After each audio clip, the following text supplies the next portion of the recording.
So in this particular video, I wanted to show you one really quick thing. I've got Microsoft Word open here. What I want to do is I want to take this function that's written somewhere else, maybe on a piece of paper or in this case a PowerPoint, and I want to be able to put it into my Microsoft Word document. I want to be able to put it in my paper. Now this is very helpful, especially if you're a math teacher trying to make worksheets or anything else like that. But so what I wanted to do is, like I said, I just want to take this simple piecewise defined function right here and try to put it in my Word document. So here's what I'm going to do. I'm going to just kind of put this on one side and show the other one on the other side just so I can see my function side by side. And inside my Word doc, I have two options. First, I can either go to Insert, and then if I look all the way over, there's a thing called Symbols up here at the top. And if I click on Equation, it'll let me start typing it in. Now, there is a keyboard shortcut for that, and I'll show you the keyboard shortcut real quickly. It is Alt and then equals, and it does the exact same thing. It pulls up just where you would type in your equation. Now, here's the thing. Up at the top, it gives you all kinds of different options of things to do.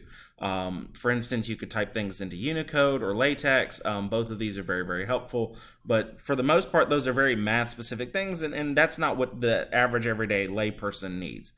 So let me just real quickly go ahead and start again trying to type some of this stuff in.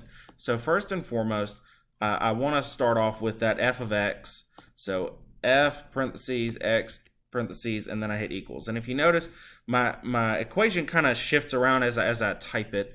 So that's an important thing. It centers itself on its own. Now, one of the things I want to do is go ahead and make that first bracket. Now, notice there's no bracket on the right-hand side. I just need a left-hand bracket.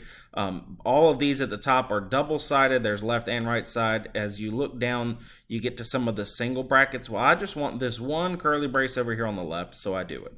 Okay? Now that I've got that, it gives me a box to start typing, and I just need to click on it, and it'll highlight, and so I'm ready to type. Now, if you notice, and I want to make this piecewise defined function, it's got 4 spots. It's got the function for its x values, that's the second spot, and then it's got this other function, 0, otherwise. So there's 4 spots, kind of like a 4x4 box. So that's actually what I'm going to do is I'm going to come up here to Structures, and I'm going to go to Matrix, and I'm going to make myself a little 2x2 box, 4 spots, and I'm just going to type in what I see. So I'm going to do a fraction, which is 3 over 2,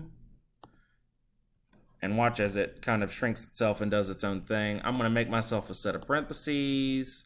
I'm going to scroll up a little bit.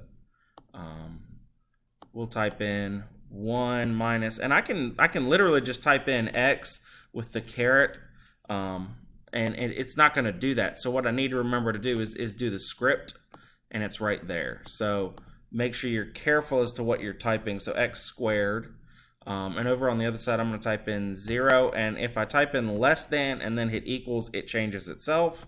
Less than or equal to x is less than or equal to 1. Then I'm going to type in 0. Now, if you start trying to type in the word otherwise, notice it comes up italicized. So one of the things you should think about doing when you're doing this is just highlight your text. Ooh, I missed the O. Highlight your text and hit home and italics, or you can hit Control I. Control I does the same thing. So that's how to type stuff into Microsoft Word to make it look like an equation. You have lots of options of moving this around, changing it. You could, put it on the left, put it on the right, put it in the center. If you're trying to type text next to it and you hit space, notice it adjusts a little bit. It does left align it at that point, makes it a little bit smaller so it'll align with your text a little bit better. But again, that's pretty much what you got to do to make an equation in Word. Hopefully that helps everybody out. See you next time.